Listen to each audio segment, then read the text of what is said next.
Well, hello, everyone. Tom Tiberi, joined by, of course, Dave Holmes and this gentleman, Anthony Rothman, 97.1 The Fan. Round one of the Memorial Tournament is underway, and fellas, I got to say one thing. Not exactly the leaderboard I was expecting because, I mean, you got Cameron Smith, Cameron Young, Luke List. Not exactly the Jordan Spieth or the other names we thought maybe, but hey, there's still time. You don't win a race on the first round. You know, don't sell the Cameron show short. We got a couple Camerons up there. It's 5 under 67, by the way. And here, the Cam Smith is the more well-known one because of what he's done in the majors. Cameron Young is the rookie from Wake, and he's made $4 million in 17 events. He hits it a mile. He's well over 300 yards. And I'm ashamed that the three of us actually didn't see him coming. You think he's a no-name. This is a guy who's gone like third, second, third in his last three events, finished top three at the PGA. The fact he's a rookie, Dom, I think makes him kind of an unknown. But the fact that he was playing really hot, Dave, coming in here, I think I'm kind of ashamed I didn't feel like he could make a run. Well, I did. I don't know if the two of you didn't see it coming. I saw this coming. No, first off, how long is this segment? The notes this man has on his clipboard. My goodness. I mean, the guy's got Look at that. Look at that. It's got the chicken scratch. It's the Magna Carta on there. I do want to ask you about this golf all course. the answers to the test. Right. This golf course, it's interesting because we got a little rain this morning. Do you feel like the guys who got out early had it easier than what they'll see the rest of the week? Yeah, well, no doubt. I mean, this course, if it was going to be gettable, it was this morning when most of these guys can carry it so far anyway, and then going into these greens, when they're softer, certainly gives them a chance to hold the greens and play to a certain yardage much better. The run out is what people are always afraid of. You know, if a ball runs out into this rough or runs into a stream. We saw what happened to John Rahm at 11. He made a complete mess. He hit it in the creek. He found it, tried to hit it, dumped it back in, made double there. So there's just stuff at every turn here, Dave, where there can be a problem. So you would like to get this course when it's softer. It's tough enough as it is. And you're right. Now the breeze is blowing a little bit, but it's not too bad. But I think if you went out in the morning, you certainly had an advantage. You know, we had rain overnight, obviously, but it wasn't as bad as I thought it was going to be. And a little bit this morning, more of a mist. The sun is out. This place is going to dry out. This course is going to be brutal by the weekend. I hear what you're saying about the Cameron Smith, the Cameron Young, K.H. Lee or whatever, and Luke List. Well, Luke List. You know what? Let me tell you what. Yeah. God bless all those guys, but people, you know, John Rahm, you know, that's the guy I picked. That's what we want to see. We want to see these guys, these heavy, the top 10 in the world. That's what we want to see. My man doesn't like Thursday leaderboards. I mean, come on. Well, he picked Rahm, so that story I told about him dumping the ball in the creek. We didn't even hear. I don't want to hear about that. Yeah, I know. I brought that up specially for you. Jordan Spieth is fine. He's 2 under. He's in good shape. The guy's played 10 years here. He's taken over $1 million of Jack's we're money. 10 years already. I'm pretty sure I think he started in 2010. And so he's fine. He's right in it. Like you said, these guys aren't running away at 5 under. And so he's in good shape. And you're right. Does the tournament want to see Rory and Jordan Spieth up there? Yeah. And John? Of course they do. But I also think there is something to be said for these mid-20-somethings that are kind of the new young guns on tour that can hit it forever. They're not intimidated. And there will always be the next guy in line. These guys can't hang on forever. But you're right. With no Tiger and Scott Scheffler, let's put it that, he's the #1 player in the world. He's not here. Yeah. Sam Burns, who was in the playoff with him last week, he's not here. Justin Thomas isn't here. So maybe it is time that the Dublin golf fan, Central Ohio golf fan, gets introduced to some new people. But it's not like Cantlay and Rahm and Spieth are 100 years old. I mean, you know, Rory, we're waiting on these guys to, you know, come on. He's a brand name guy, Dave. He doesn't like guys that are just the everyday cat. No. He wants brand name, eliteness. Nobody's allowed in the club unless they've been around before. You know, that's the big guy over here. He wants the big guys with the sponsors. By the way, Callaway sponsorship. Congrats on that. Thank you, sir. Very much. Really, you did? No, we did. Just You won got a hat. NIL money right here, ladies and gentlemen. Yeah, so 5 under par. Looks like it's going to be leading after day one. We assume that score is going to hold at least a share of it, obviously. 20 under par would be the pace. History and common sense says 20 under par is not going to win this tournament. So No. What do you see? What kind of winning score do you see? How much do you think this thing will slow down as the week goes on? Well, you mentioned 20 under par is the tournament record. 1994, Tom Lehman, 4 straight 67s. That's a pretty bold number that John Rahm would have taken down if he wasn't eliminated because of COVID. But I do think that with the changes that they've made here, Dave, now there have been no changes over the last year, but prior to that, I would say you're probably going to have something around that 15 under mark. That seems good. I don't think we'll challenge for a course record. I could be wrong. The weather's going to be really nice, and like you said, I don't think it's going to be extra windy, so the score should be pretty good. But if somebody challenges for 20 under, I'd be surprised. So 15 would be, I think, the number. All right, let's talk about it, because you came out here all wound up about the controversy or whatever. Hideki Matsuyama. Former champ. DQ's next to his name. What did he do? Yeah, I don't know if he did anything, but his, quote, club guy did something. And what happened was that he went to the first tee with a non-conforming club in his bag, maybe unbeknownst to him, because he had a liquid paper type substance on the face of his driver, almost like a paint.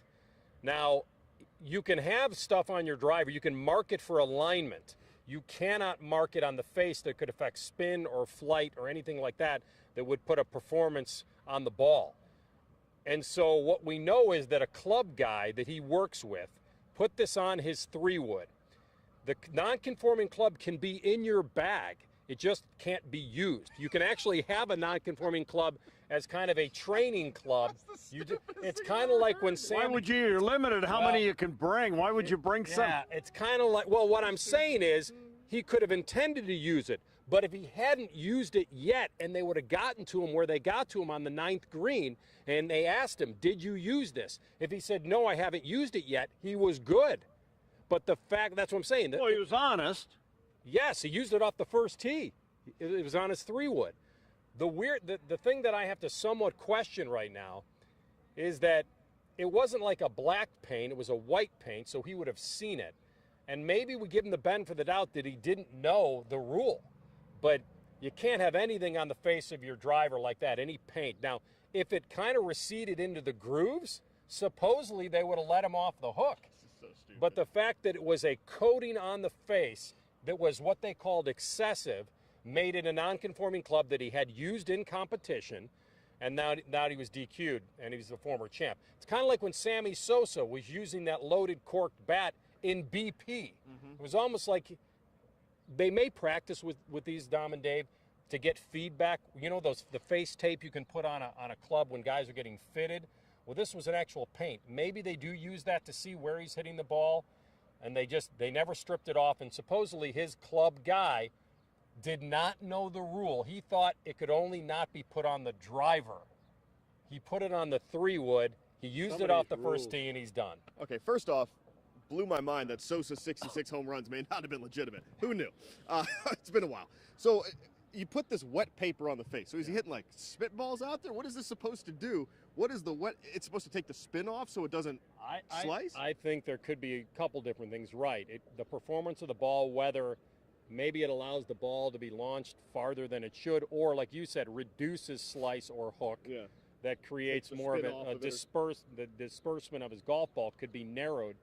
And like I said, I don't think he intentionally did it to cheat, because if you did that, you would have had it more subtle. It was a white paint on the face. So when these pictures showed up on the internet, word got into the PGA Tour. They went to meet him at hole, I think, 3 or 4, because people were asking, if he used it off the first tee, why did it take so long to DQ him? They had to wait till he got to the 10th tee to DQ him. It was because they were going through their due diligence of making sure what was on it, who put it on. They didn't want to bounce a guy out of the tournament until they knew for a fact. And then when they found him, they said, have you used it? He admitted yes, and that was it. First tee. He couldn't wait to get that thing out of the bag. 3-wood on first tee. Probably striped it. I don't know. What do you mean by striping it? When he tried to hit it on 12 for 170 yards, they started to wonder, why you want to use this every single shot? What's weird is that, you can't put it on any of your clubs. The fact that his own club guy thought it was only but the driver is kind of strange. But it's a former champ. There may be a little bit lost in translation here with the language barrier with Hideki Matsuyama. But he took it in stride. It's not like, he was yelling. He's got a pretty good temperament. But he had to do that walk from the 10 tee to the parking lot. Yeah. And that was it. So we've lost another brand name for you, Dom. Yes, How do you yes. feel about that? All right, last couple things. As this thing goes on, now you've played out here, Dave's played out here, and Jack, did a major overhaul a couple years ago, and it's really come into effect now. He thinks this is the year that he can fully put it on display. With that said, he put a ton of work on the greens. How fast do they get these up as the weekend goes on? Because and I thought I was watching some guys putt earlier just in practice and stuff, and they were like lightning fast then.